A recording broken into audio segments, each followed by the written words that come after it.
स्नेहा का सपना था कि उसे कोई बहुत ज्यादा समझदार और स्मार्ट पढ़ा लिखा लड़का मिले। लेकिन कहते हैं ना, जो भाग्य में होता है होता वही है। देख, मैं साफ कह रही हूँ, लड़की के बाप के पास भर भर के पैसा है। अरे एक बार लड़की ने तुझे पसंद कर लिया तो समझ के पैसे की तो नदियां भर जाएंगी, लेकिन फिर भी तेरी प्यास नहीं बुझेगी बेटा। अरे माँ, फ्रिज में मैंने 2 बोतल पानी की रखी है, और कैसे प्यास बुझेगी।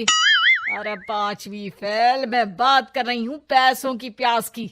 तू गवाह नहीं समझेगा इस बात को। बस तुझसे लोगों की नौकरी करवा लो।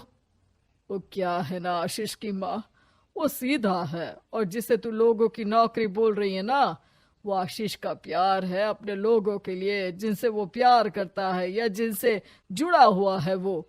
अरे जमाना नहीं रहा वो। अरे आज की डेट में तो ना बेटा माँ का है, ना ही पति पत्नी का। कैसी बात कर रही है माँ? चाहे दुनिया यहाँ की वहाँ क्यों ना हो जाए, मैं आपके बिना नहीं रह सकता, ना ही मैं आपको कभी धोखा दे सकता हूँ। अरे हाँ, ठीक है ठीक है। देख, लड़की को पढ़ा लिखा लड़का चाहिए तो वहां चुप रहना। जबान खोलेगा तो पता चल जाएगा कि पांचवी पास है।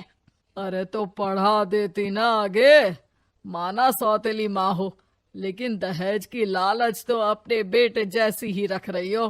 पापा ऐसा मत बोलिए ना माँ को, वो मेरी माँ है, मैं उनसे बहुत प्यार करता हूँ। अच्छा अच्छा बेटा, कुछ नहीं कहता, बस तैयार हो जा, चलते हैं और देखते हैं कि कौन है लड़की और क्या चाहती है। सभी मिलकर लड़की देखने जाते हैं, जहाँ स्नेहा आशीष को देखकर ही इम्प्रेस हो जाती है। वाह, कितना हैंडसम है। काश इससे मेरी शादी हो जाती, लेकिन पता नहीं कितना पढ़ा लिखा है।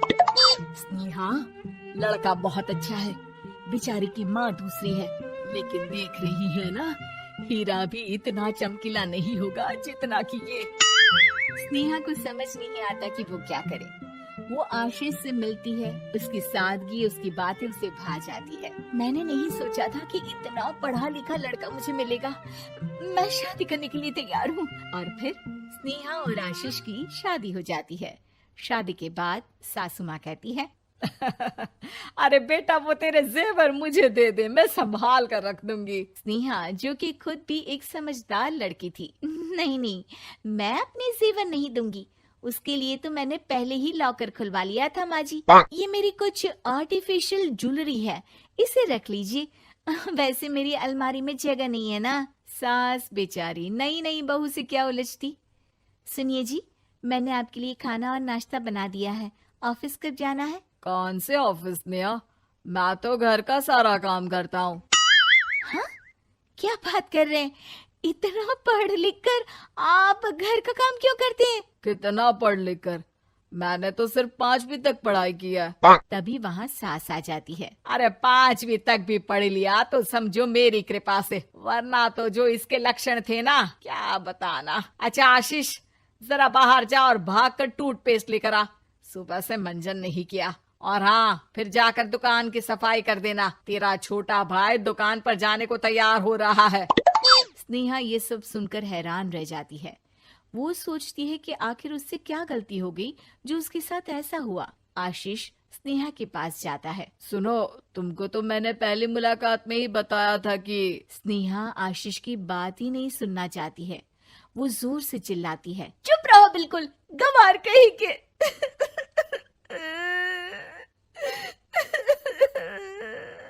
कितना बड़ा धोखा हो गया मेरे साथ। अब मैं इस घर में नहीं रह सकती। प्लीज ऐसी बात मत करो, मेरी पत्नी हो तुम, जैसे बोलोगी मैं वैसा करूंगा। मैं कोशिश करूंगा बाहर जाकर कोई काम ढूंढ लूं, पर प्लीज मत जाओ।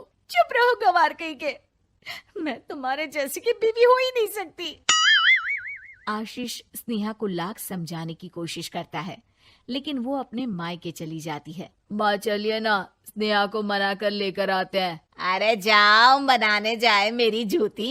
इतना घमंड, जैसे कलेक्टर हो कहीं की महारानी। अरे मैं तो तुझे कहूंगी कि तू भी भूल जा, हमने नहीं भगाया, खुद ही तो गई है। माँ वो बीवी है मेरी, मैं प्यार करता हूँ उससे, मैं जा रहा हूँ उसे लेने। वहीं स्नेहा के घर पर, माँ वो तो कुछ काम ही नहीं करता, घर का नौकर है, 5वीं पास।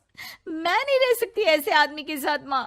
बेटा वो लड़का बहुत अच्छा है, उसकी तारीफ मैंने हर किसी से सुनी है। तेरा पति है, अब तक एक गलत माँ के साथ रह रहा था, तू संवारेगी तो संवर जाएगा। तभी वहाँ आशीष आ जाता है। मुझे माफ कर दो स्नेहा, पर प्लीज मुझे छोड़कर मत जाओ। मेरी माँ के जाने के बाद मुझे तुम्ही से सारी उम्मीद है। तुम जैसा कहोगी मैं करूँगा, पर प्लीज मेरे साथ रहो।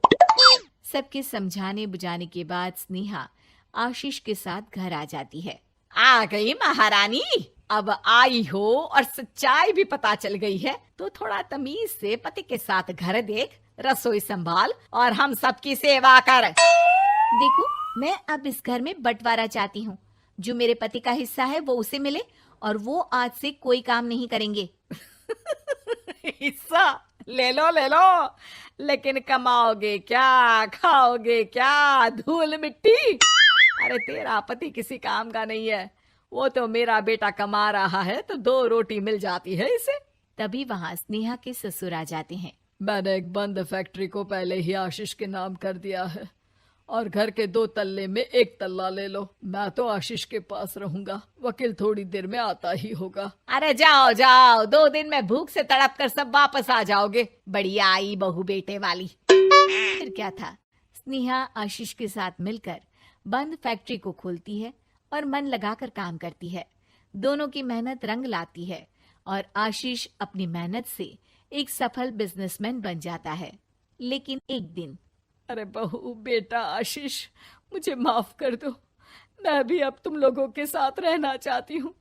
इस कमबख्त ने तो दुकान का बेड़ा गर्क कर दिया। वो तो आशीष था जो सारा दुकान का काम संभालता था। बेटा हमारे पास तो अब खाने को भी नहीं बचा।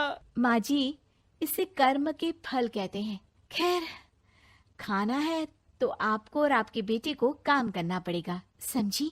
हे भगवान, अब ये दिन आ गए हैं कि बहू के साथ रहने के लिए मुझे काम करना पड़ेगा। बेटा आशीष, तू ही समझाना अपनी बीवी को। पता है ना मैंने तुझे कितने प्यार से पाला है। हाँ माँ, वो तो ऐसे ही बोल रही है आपको। अरे घर में कामकाज के लिए बहुत सारे नौकर चाकर है, आप आराम से रहिए माँ। स्नेहा आशीष का अच्छा और सरल सच्चा व्यवहार देखकर मन ही मन सोचती है, मेरा पति गवार ही सही, लेकिन दुनिया का सबसे अच्छा इंसान है।